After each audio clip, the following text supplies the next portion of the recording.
పూరా local news కి స్వాగతం. కరీంనగర్ రూరల్ మండలంలోని దుర్షేడు ముగ్దుంపూర్ గ్రామాలలో ప్రాథమిక వ్యవసాయ సహకార సంఘం ఆధ్వర్యంలో ఏర్పాటు చేసిన వరిధాన్యపు కొనుగోలు కేంద్రాలను కరీంనగర్ ఎమ్మెల్యే గంగుల కమలాకర్ ప్రారంభించారు. ఈ సందర్భంగా ఎమ్మెల్యే ముందు రైతులు తమ సమస్యను విన్నవించారు. ముగ్దుంపూర్ దుర్షేడు గ్రామాలకు కేటాయించిన రైస్ మిల్లులు దూరంగా ఉండడం వల్ల ధాన్యం తరలింపులో రవాణాకు భారంగా మారిందని రైతులు విన్నవించారు. రైతుల సమస్యను విన్న ఎమ్మెల్యే గంగుల కమలాకర్ వెంటనే స్పందించి జిల్లా కలెక్టర్ పమేలా సత్పథికి ఫోన్ చేసి సమస్యను తెలిపారు.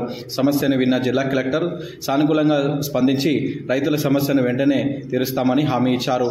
ముగ్దుంపూర్ గ్రామానికి చెందిన గోనె బాలరాజు అనే రైతు గత 10 ఏళ్లుగా సాగునీరుకు ఇబ్బంది లేదని, ప్రస్తుతం నీరు లేక పంటలు ఎండిపోతున్నాయని ఎమ్మెల్యే ముందు ఆవేదన వ్యక్తం చేశారు. కలెక్టర్ గారు నమస్తే. కలెక్టర్ గారు, మేడం గారు, ఇప్పుడు నేను ముగ్దుంపూర్లో ఉన్నాను. ముగ్దుంపూర్ కొనుగోలు సెంటర్లో ఉన్నాను. సో ముగ్దుంపూర్లోనే ఉన్నాయి రెండు రైస్ మిల్లు మేడం. హర్షితి అని అవంతిక అని ఉంటుందమ్మా.